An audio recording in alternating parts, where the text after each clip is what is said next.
Hello mga ka-antrep, katatapos lang po namin, kakuklose lang namin doon sa kabilang branch, doon sa tindahan namin na binabantayan bago kami pumunta dito. Pero maaga pa naman, wala pa alas 7. So dinalaw ko lang ito kasi continuously na ito pinapagawa. So nasa 16 days na itong ginagawa. Ngayong araw, ngayon ay December 1, dinalaw ko. So ayan, okay naman na.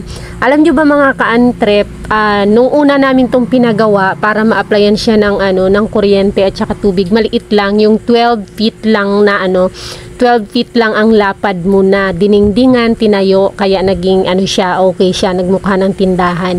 Tapos nung okay na yung kanyang kuryente at tubig, in-extend namin itong kanan, na isipan namin na siguro mas maganda na i-extend na kaagad para hindi na mahirap hindi na mahirap magdugtong pa kung sakaling masikip or sisikip pagdating ng ilang taon, 1 to 2 years, sigurado medyo masikip na pag nalagyan na ito ng mga estante.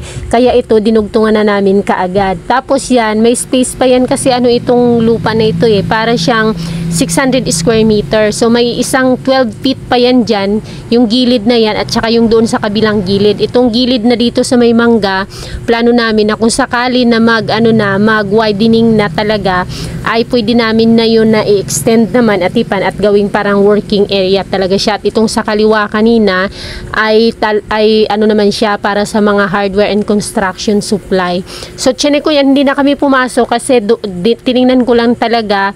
Nagkisami kasi kanina ang mga karpentero, sinama lang ako dito ng asawa ko para ipakita nga yung development ng bagong shop namin. Actually pang third branch po ito na shop namin. Pinakisamihan para nga hindi mainit at saka malinis tignan. Hindi kagaya nung doon sa kabila, yung dito nga walang kisame, pero napakataas naman din kasi ng atip nitong dito, yung dito sa namin sa pangalawa. Yung main branch kasi namin, yun naman yung nasa 5 kilometers away dito sa pinakabayan. Ngayon iniisip at pinag-usapan namin na dapat, or kung dapat bang i-roll up siya. Medyo mahal na rin mga ka-antrep ang roll up. Ang mahal na po ng roll up. Paki-comment nyo nga po kung magkano na dyan ang roll up sa inyo, kasi parang nagtanong dito nasa 26 na yata ang yung 12 feet.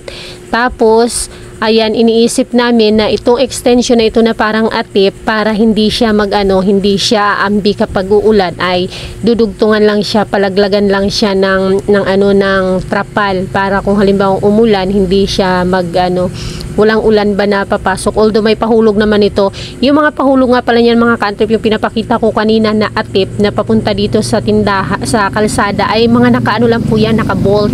Yan siya, naka-welding, yung forma niya yan, naka-welding yan siya, pero naka-bolt-bolt lang yan. Just in case na mag-widening, kung mag 6 lanes ang kalsada, ay pwede lang yan siyang tanggalin, removable lang yan siya.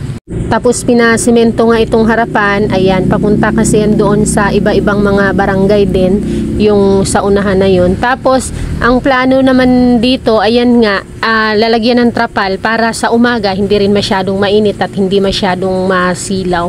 So hopefully, awa ng Panginoon, kung maging okay ito, siguro by January, titignan na lang kung may pangkapital na, kung may panglaman na, ay lalamanan na natin to at sisimulan na natin to. At isi-share ko sa inyo ang journey na ito mga ka-antrep.